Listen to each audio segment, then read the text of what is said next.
Finally, I get the chance to eat my lunch in peace and quiet.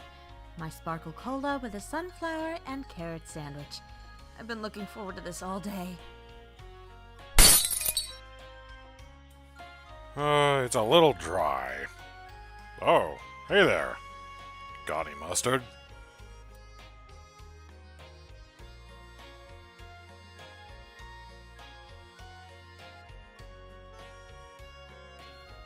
What are you doing here?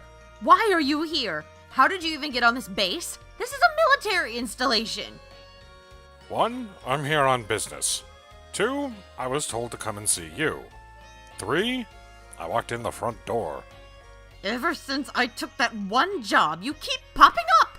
Oh. So flammable and inflammable mean the same thing. Neat. Oh, the door was unlocked.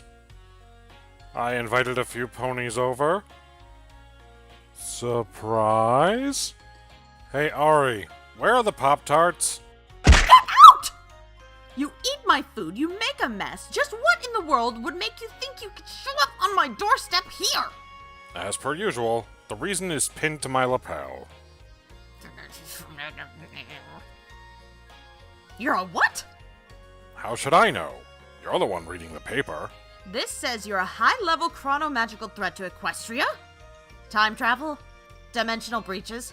Access to futuristic wartime technology and magic? How are you not in jail?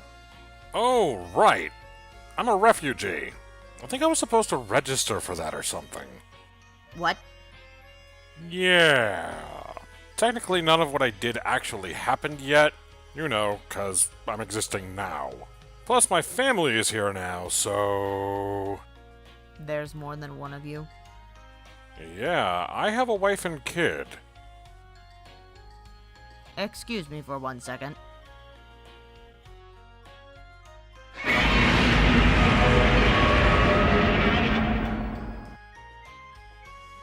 Give me one good reason why I shouldn't peel out your spine and hang it as a trophy in the next 10 seconds, and maybe I'll consider letting you walk away. I, hooked up the PS3 and brought Soul Calibur 5? How is that supposed to make me want to bludgeon you less? At least in the game, you can do it without getting blood all over the carpet. So, Soul Calibur. I'm mostly familiar with Soul Calibur 2 and 4 myself. I loved playing these games. I would enjoy playing as Taki and Talim. Heck, when I was younger, I won Soul Calibur 2 tournaments using Taki. I preferred playing as Ivy or Cervantes myself. Deckard mains as Siegfried, but that's just him liking a giant sword trope in most games he grew up with. The characters were always so diverse, and they let people make their own characters as well. Plus, they aren't afraid to do crossovers. Eat that, Smash! I can totally get that, but most of the crossovers are also console exclusive. Now, it isn't a huge loss if you didn't get to play as one of the exclusive characters. But by now, most of us enjoy Soul Calibur for what it is. A good fighting game that focuses on the way characters control rather than the flashy extended combos being used as the main focus. Well, what do you mean? Well, you can combo in this game, but it doesn't emphasize 40 to 100 hit combos with super specials. Each character has their own weight and their own playstyle that focuses on the weapons that they wield. Oh, like how playing with Siegfried or Killick would focus on ranged, powerful hits, while playing someone like Raphael or Taki meant going for several consecutive strikes to keep on pressure, or knock your opponent off balance. The Soul Calibur games really did well on their own, and they held out on putting in super specials until the 5th installment of the series. By then, it conformed a bit to other fighting game standards in the genre. Before this point, though, it really did reward learning a character and timing your strikes. You're describing most fighting games right there. Well, yes and no. Sure, most fighting games have their own rhythm to them, but Soul Calibur isn't a 2D brawler. It's a 3D arena-style fighting game done right.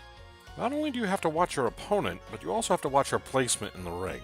Ooh, so avoiding ring outs, a change in environment, or even being backed against a wall all need to be considered.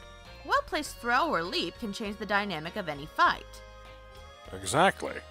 When a single move can cost you a fight, you need to have some strategy beyond just attacking your opponent. Well, what about the story? You play the game for the story? Well, it's a big part of the game as a series.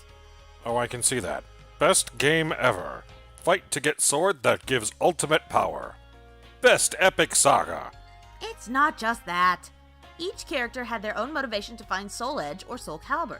Soul Edge was the blade that offered power at the cost of corruption. It created nightmare and corrupted everyone who wielded it or was cut by it. And Soul Calibur was the holy weapon that was wielded to cut down and destroy the blade and its corruption. Yeah, but by the fifth game, they turned it on its head. They showed the opposite end of the spectrum by having Soul Calibur be pure order and conviction to a cause. And Soul Edge is just pure desire and want for power. Neither of them is really all that good if you have too much of it. You think order is a bad thing? You think a utopia is possible? Well, let's agree to disagree. Especially since the story to this particular game follows a very questionably interesting protagonist that copy-pastes an already established character style and turns the Cassandra Sophitia lines into emo whiners. Ari, why is it snowing over your head? It's not snow. It's salt. Oh. Well, either way, the game is still fun to play. Alright, I have to admit that was fun. Then I've done what I've set out to do today. You didn't do anything but eat my lunch and play games on my TV all day. Mission accomplished. Any rate, I'll file the paperwork. Great. I'll be back sometime next week. Why? Conditions for refugee status. I need to report weekly. That and ice cream. Please stop eating my ice cream. Too late. Bye. I think he takes being a nuisance too seriously for his own health.